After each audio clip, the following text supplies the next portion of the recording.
Jeudi 6 avril 2017, mesdames, messieurs, bonjour. Les titres de cette édition tout de suite.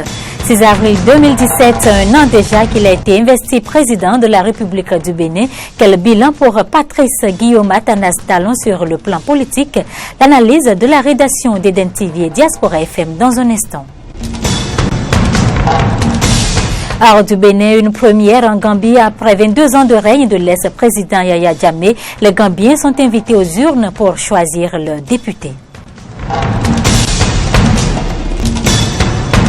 Bras de fer à l'ONU entre Washington et Moscou. Donald Trump menace de prendre des mesures unilatérales en Syrie si l'Organisation des Nations Unies ne parvient pas à répondre à l'attaque chimique présumée qui a fait 86 morts, dont 30 enfants.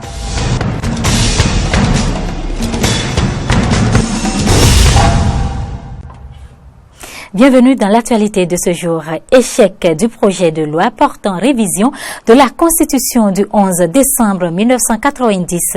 Ce projet a recueilli un avis défavorable de la part des députés. La séance plénière de ce mardi a porté sur la recevabilité du dit projet. Amène Didier Hunkbendi, Romaric Devoshi pour un point complet des débats qui ont conduit à cet échec du gouvernement.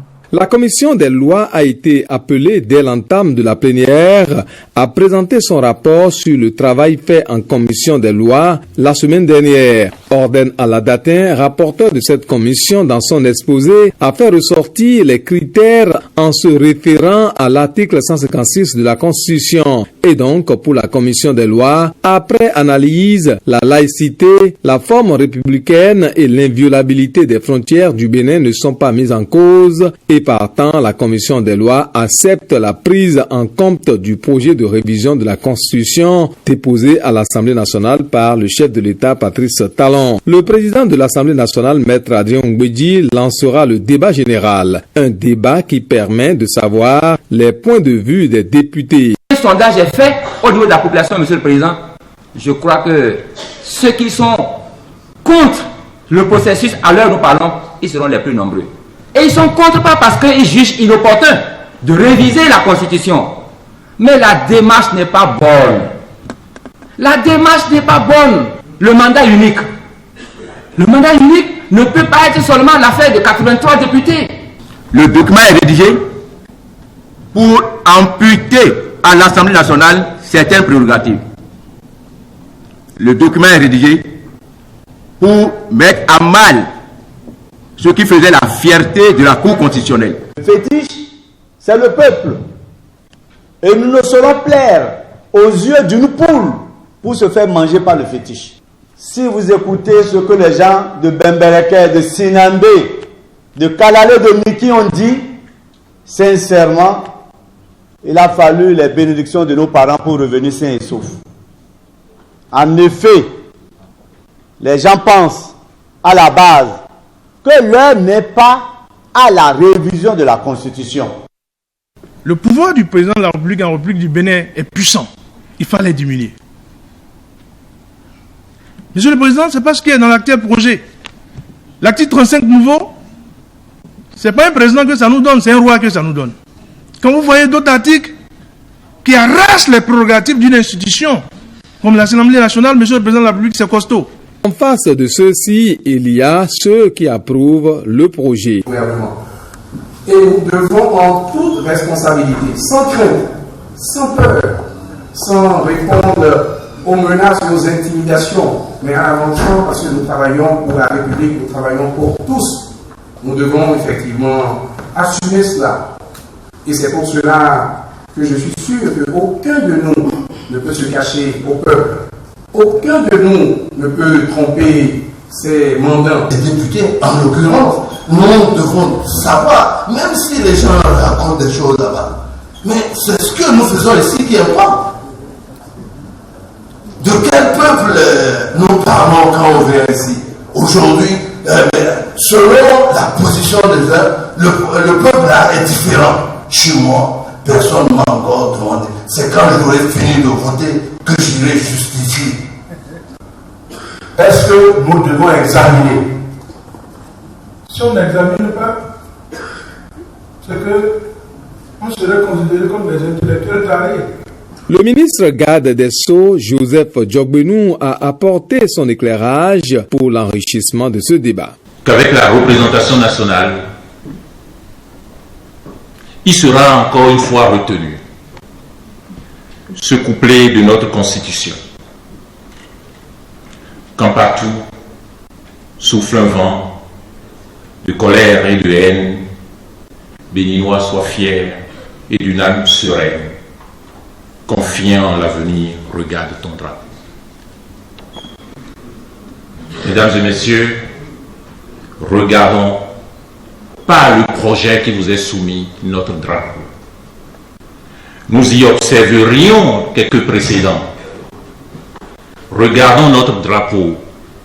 Nous constaterions les propositions pertinentes du président de la République. Après de vifs débats, le vote est intervenu et 60 députés ont voté pour la prise en compte du projet de loi portant révision de la Constitution et 22 députés ont opté pour le rejet de ce projet. Seul Léon Basile Arossi a voté abstention. La loi, pour être prise en compte à l'Assemblée nationale, a besoin de recueillir 3/4 des voix des députés, soit 63 voix. Le projet a donc essuyé un revers de 22 députés et donc le Parlement se dessaisit de la révision de la Constitution, un projet phare défendu par le gouvernement de la rupture à travers son PAG et les réformes proposées par le candidat Patrice Talon, devenu président de la République.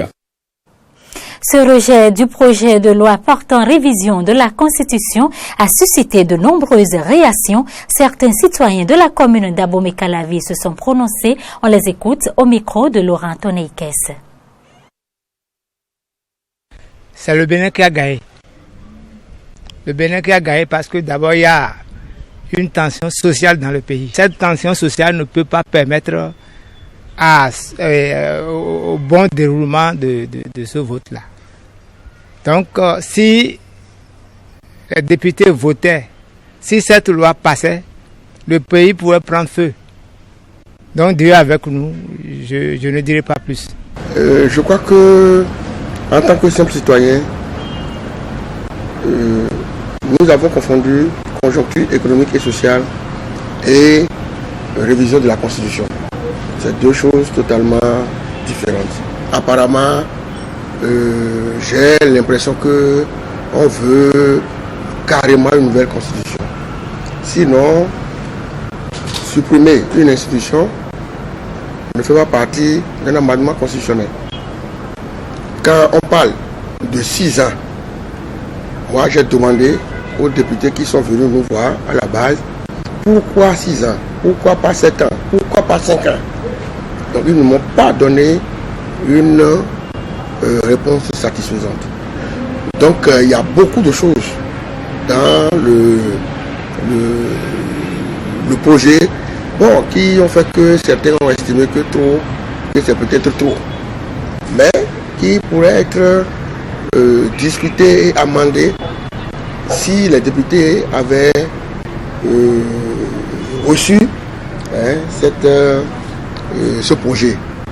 Bon, c'est dommage, on prend acte et je crois que il reviendra maintenant au président de voir dans quelle mesure il pourrait avoir un minimum de consensus autour de notre projet avant de pouvoir introduire à nouveau cette révision constitutionnelle. Ce matin, quand j'ai appris que les députés ont rejeté le projet envoyé à leur endroit, c'est très bien, c'est ça qui va faire le calme, la paix dans le pays aujourd'hui. Sinon, avec tous les mouvements, les déceptions par-ci par-là, ça ne va rien arranger. Donc, je suis très content. Oui, il n'a qu'à changer son fusil d'épaule, de changer sa manière de faire, et puis je pense que ça ira. Aujourd'hui, 6 avril 2017, premier anniversaire de l'entrée en fonction de Patrice Talon à la tête de la République du Bénin. 12 mois de gestion durant lesquels des réformes institutionnelles étaient en vue sur le plan politique. Quel bilan peut-on établir de cette première année? Élément de réponse dans ce reportage de Morey Arnaud Agua. Exactement un an que certains Béninois jubilaient de l'accession au pouvoir du régime du nouveau départ avec à sa tête le président Patrice Talon. Si certains saluent les réformes politiques opérées depuis 12 mois, d'autres semblent y voir un empressement. Franck Agbeinou, journaliste politique, loue le courage du régime en place. Gouvernement de courage en ce sens que les institutions budgétivores mises en place, institutions non constitutionnelles bien entendu, budgétivores mises en place au temps du changement, mis au chômage. En ce sens que le gouvernement de la rupture a sorti les grands dossiers de corruption et de mauvaise gestion du régime de la rupture. Mais s'il y a un point particulier en termes de la gouvernance politique, pour parler de bilan, en un an d'exercice, c'est le courage, l'audace du régime de la rupture de faire réviser la Constitution. Pour celui qui fut secrétaire général d'une commune et qui a joué un rôle actif dans sa gestion, c'est un bilan que je trouve en partie positif, en partie négatif, pour être objectif. Ce qui est positif, c'est que très rapidement, il a réglé des problèmes que depuis plus de 20 ans, ses prédécesseurs n'ont pas pu régler. Je veux faire référence à la nomination des préfets des 12 départements. Je veux faire référence à la désignation des 6 autres chefs-lieux de département. Et je crois que c'est un acte de courage fort louable. Pour d'autres Béninois, chefs de partis politiques ou anciens acteurs du régime défunt ou encore simples citoyens, une réorientation de la politique gouvernementale actuelle est nécessaire. En un an, on peut dire que le peuple n'a rien gagné donc de l'exercice du pouvoir de Talon. En un an, c'est plutôt d'abord Talon et son entourage qui sont servis. Les attentes ne sont pas encore remplies. La pauvreté, la misère même, la misère noire, dans certains domaines s'est accrue. Et ça, c'est le côté négatif. Paris n'est pas construit en 5 ans. Paris est construit, Paris ils ont mis des années. Avant que Paris ne soit Paris, pour que les villes soient modernisées, ils ont réglé le problème du chômage, la famine, l'agriculture. En somme, les Béninois souhaitent qu'en dehors des réformes politiques engagées, que le gouvernement soit sensible au social afin de favoriser un bien-être au peuple. Actualité en dehors du Bénin, en République démocratique du Congo, le président Joseph Kabila a annoncé mercredi la nomination d'un nouveau premier ministre dans les 48 heures pour diriger la transition. Une décision qui, en l'absence de consensus, risque de plonger le pays dans une zone de turbulence. Reportage Loris Freddy Davon. La République démocratique du Congo connaîtra dans 48 heures un premier ministre. C'est l'annonce faite par le président Joseph Kabila au Congrès. Le nouveau premier ministre devra conduire la transition en RDC, une annonce qui suscite de vives polémiques dans le rang des leaders d'opposition. Le président invite la coalition créée par l'opposant historique défunt Étienne Tshisekedi à surmonter les querelles intestines et à lui présenter une liste de candidats au poste de premier ministre. Fait que le pays ne doit plus être l'otage d'intérêts personnels et de lutte de positionnement des acteurs politiques, le Premier ministre sera impérativement nommé dans les 48 heures.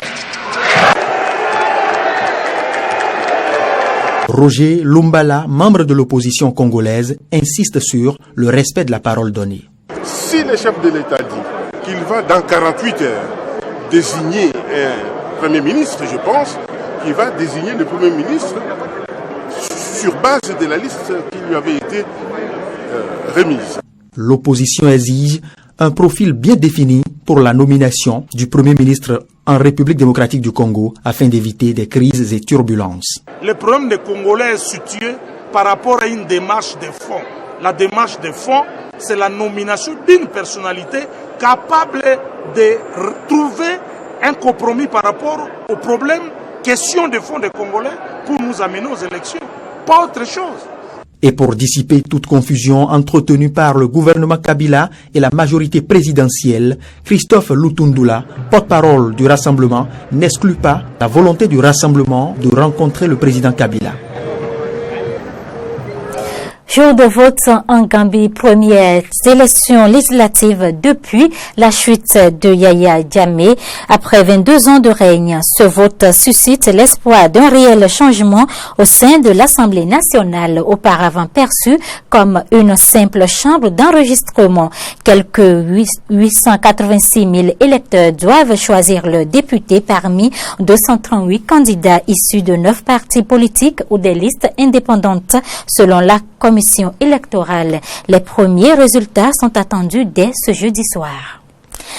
Bras de fer à l'ONU entre Washington et la Russie. Le président des États-Unis, Donald Trump, a affirmé mercredi que l'attaque chimique présumée de la veille en Syrie avait franchi de nombreuses lignes, faisant ainsi allusion à la fameuse ligne rouge que s'était fixée son prédécesseur Barack Obama contre le régime syrien en cas de recours aux armes chimiques. Suivant la réaction de Donald Trump, bien à ce propos.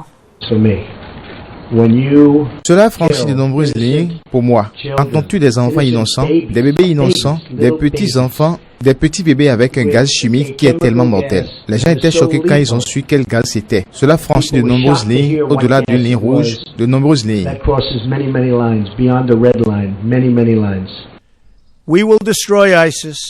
Nous allons détruire l'État islamique, nous protégerons la civilisation. Nous n'avons pas le choix, nous protégerons la civilisation. Le Conseil de sécurité de l'Organisation des Nations Unies était réuni mercredi en urgence pour débattre de cette attaque chimique présumée ayant fait 112 morts la veille en Syrie. Les États-Unis prendront des mesures unilatérales en Syrie si l'ONU ne parvient pas à répondre à l'attaque chimique, a prévenu mercredi l'ambassadrice américaine à l'ONU, Nikki Haley, mais la Russie a jugé inacceptable en l'état le projet de résolution présentée par les États-Unis. La France et le Royaume-Uni condamnent cette attaque, une nouvelle illustration des divisions entre Occidentaux et Moscou sur le dossier syrien. Écoutez la déclaration de l'ambassadrice américaine à l'ONU. Quand les Nations Unies échouent constamment dans leur mission d'action collective, il y a des moments dans la vie des États où nous sommes obligés d'agir nous-mêmes.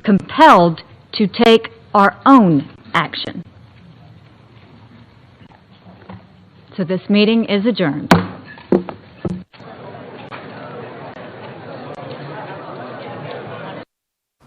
Fin de cette édition. Merci de l'avoir suivi. À bientôt.